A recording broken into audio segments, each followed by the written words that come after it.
दोस्तों अब हम बात करने जा रहे हैं सॉफ्टवेयर इंजीनियरिंग की प्लेलिस्ट में compliance with design and coding standard. जब कभी भी हम कोडिंग करते हैं सॉफ्टवेयर इंजीनियरिंग की फील्ड में तो कुछ कोडिंग स्टैंडर्ड्स होते हैं जो हमें फॉलो करने होते हैं। अगर नहीं फॉलो करोगे तो भाई कोई मतलब नहीं, क्योंकि कंपनी में एक बंदा हमेशा थोड़ी ना रहता है, चेंज होते रहते थे। कोडिंग स्टैंडर्ड फॉलो करना होता है ताकि कोई भी उस कोड को देखो तो आसानी से समझ सके। तो अभी डिटेल में बात करूंगा आगे। तो चैनल पर नए तो भाई सब्सक्राइब कर लो ऐसे इंटरेस्टिंग वीडियो के लिए, एक लाइक जरूर करो और इस वीडियो को एंजॉय करो। तो कंप्लायंस विद डिजाइन क्या है? Compliance testing is perform to maintain and validate the compliant state for the life of the software. Every industry has a regulatory and compliance board that protect the end users. अब देखो, मुझे नहीं लगता कि ये बताने की जरूरत है, ये बहुत इजी है, पूरा थ्योरी है, एक बार समझ लो, अच्छे समझ में आ जाएगा। ठीक है, चलो नेक्स्ट चलते हैं, समझते हैं यहाँ पे कोडिंग स्टैंडर्ड को। कोडिंग क्या होता है पहले इसे समझ लो, फिर समझते हैं कोडिंग स्टैंडर्ड क्या होता है। ठीक, कोडिंग क्या होता है? The objective of the coding phase is to transform the design of a system into code in a high level language and then to unit test this code. अब देखो, coding का मतलब क्या होता है कि हमारे पास एक डिजाइन होता है, एक डिजाइन रेडी होता है या फिर एक डॉक्यूमेंटेशन हमें दे दिया जाता है और बोल दिया जाता है कि ये जो फंक्शनैलिटी तुम इसे कोड करके दो।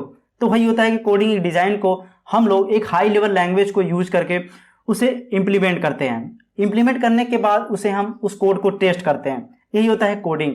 कोडिंग का मेन ऑब्जेक्टिव जो डिजाइन है उसे फंक्शनैलिटी में कन्वर्ट करना। ठीक है, उस डिजाइन को देख के उसे कोड करना हाई लेवल लैंग्वेज को यूज करके। ठीक, good software development organization normally require their programmer to adhere to some well defined and standard style of coding called coding standard. ठीक है, अधेयर का मतलब क्या होता है? पालन करना। ठीक है, तो यही होता है कि बहुत सारी जो कुछ ऑर्गेनाइजेशन होती हैं, जो अच्छी सॉफ्टवेयर डेवलपमेंट ऑर्गेनाइजेशन होती हैं, तो उन्हें अच्छे प्रोग्रामर की जरूरत पड़ती है। ठीक है, और अच्छे प्रोग्रामर की जरूरत पड़ती है ताकि वो अच्छे से कोडिंग स्टैंडर्ड को यूज करके कोड करें, ताकि जो कोड लिखे वो अच्छे से रीडेबल हो, अच्छे समझ में आया जा सके, दूसरे जो प्रोग्रामर अच्छे से पढ़ सके, एरर्स वगैरह बहुत कम रहे उसमें, तो कंपनी को उतनी परेशानी नहीं होगी, बहुत ही कम कॉस्ट भी लगेगा। ठीक है, टेस्टिंग वगैरह बहुत आसानी से जाएगी, टेस्टिंग के टाइम बहुत सारे एरर्स वगैरह नहीं आएंगे। तो बहुत सारी चीज़ होती हैं यार, तो ये काफ़ी चीज़ होती है। आई होप की चीज़ आपको समझ में आ गई होंगी। तो अब बात करते हैं कोडिंग स्टैंडर्ड्स की। ये समझो, coding standard give a uniform appearance to the codes written by different engineers. अब देखो, कोडिंग स्टैंडर्ड्स क्या होता है? ये हमें एक यूनिफॉर्म अपीयरेंस देता है कोड का, जो कि डिफरेंट डिफरेंट इंजीनियर्स के थ्रू लिखे होते हैं। अब तुम मुझे ये बताओ कि एक एग्जाम्पल देता हूँ आपको।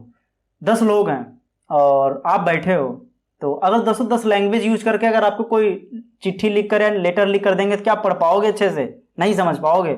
मान चलो एक ही लैंग्वेज अगर वो लोग यूज करते हैं और उन लोगों की राइटिंग हर किसी की बेकार है, किसी की अच्छी है, फिर वो लेटर आपके पास आता है, क्या लेटर अच्छे से पढ़ पाओगे? नहीं पढ़ पाओगे यार। वैसे कोडिंग में होता है कि बहुत सारे डिफरेंट डिफरेंट इंजीनियर्स होते हैं, कोड लिखते हैं, यानी कि अगर वो एक स्टैंडर्ड को फॉलो करके कोड नहीं करेंगे तो दूसरे कोडर कैसे समझ पाएंगे उस कोड को? समझ रहे हो ना? अब टेस्टर बंदा जो है, टेस्टर जो है, वो कोड को देखेगा तो समझ ही नहीं पाएगा कि ये कोड लिखा क्या है, मैं इसकी टेस्टिंग क्या करूं, इसमें चेंजेस क्या करूं, वो समझ ही नहीं पाएगा। समझ रहे हो सकता हो कंपनी में एक एम्प्लॉय हमेशा तो काम नहीं कर रहा होता है, कुछ टाइम बाद एम्प्लॉय चेंज होते हैं, तो जब दूसरा एम्प्लॉय आए तो मेंटेनेंस के टाइम अगर वो कोड को देखे तो फिर ना समझ पाए कि ये कोड क्या लिखा है, तो कैसे अच्छे से मेंटेनेंस करेगा? फिर काफ़ी प्रॉब्लम आएगी वहाँ पे। तो ये काफ़ी चीज़ें होती हैं जहाँ पे कोडिंग स्टैंडर्ड का ध्यान देना होता है। मैंने बहुत सारी चीज़ें एग्जाम्पल में कवर कर दिया। अभी देखो, इट इनहेंसेस कोड अंडरस्टैंडिंग, यही मैंने बताया कि कोड अंडरस्टैंडिंग इनहेंस होती है इससे, ताकि दूसरा एम्प्लॉय आसानी समझ सके। It encourages good programming practice, एक अच्छी प्रोग्रामिंग प्रैक्टिस को भी इनकरेज करता है। Agree upon standard for coding styles. ठीक,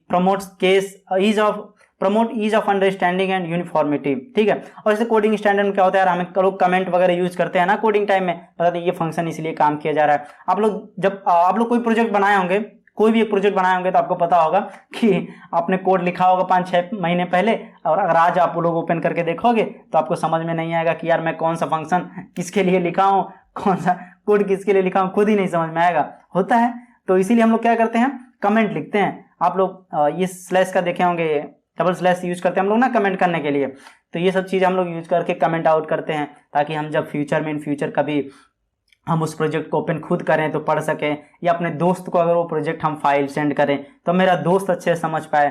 तो ये काफ़ी चीज़ें होती हैं जो ध्यान देनी होती हैं। ठीक है, तो यहाँ पे कोडिंग स्टैंडर्ड में क्या होता है, इसे आइडेंटिफिकेशन ध्यान देना होता है, इनलाइन कमेंट्स करने होते हैं, यूज ग्लोबल लोकल वेरिएबल्स वगैरह तो उसका कॉन्सेप्ट होता है, स्ट्रक्चर्ड प्रोग्रामिंग होती है, नेमिंग कन्वेंशन होते हैं। ठीक है। और एरर्स एंड एक्सेप्शन हैंडलिंग होती है, जैसे जावा में ट्राई कैच एंड फाइनली वगैरह होता है। तो ये काफ़ी चीज़ें होती हैं जो हमें ध्यान देनी होती है, ठीक है। तो अब यहाँ पे बात करते हैं कुछ कोडिंग गाइडलाइंस है, जैसे कि लाइन लेंथ है, ऐसा ना हो कि एक ही लाइन में सब लिखते कोड चले जाओ, ठीक है। एंटर करके थोड़ा लाइन बाय लाइन अच्छे से सजा कर लिखना होता है, ठीक। अब ऐसा ना हो यार कि इफ़ की कंडीशन लिख रहे हो तो एक ही लाइन में सब लिख डालो तो गड़बड़ हो जाएगी ना वो। फिर देखो स्पेसिंग का बहुत ध्यान देना होता है ताकि हम लोग को अच्छे सभी कोड अच्छे से विजुअल हो। Code is well documented, code अच्छे से डॉक्यूमेंटेड हो, यानी कमेंट कर करके हम अच्छे से चीज़ें लिखे भी, ठीक है। Length not exceed 10 source lines, ठीक। Don't use go to statement, inline comment जो मैंने बताया ना कि वो कमेंट्स वगैरह यूज़ करते हैं। एरर मैसेज वगैरह भी शो करने चाहिए। तो काफ़ी चीज़ें होती है कोडिंग स्टैंडर्ड के अंदर आती हैं। आई होप कि आपको सभी चीज़ें समझ में आ गई होंगी।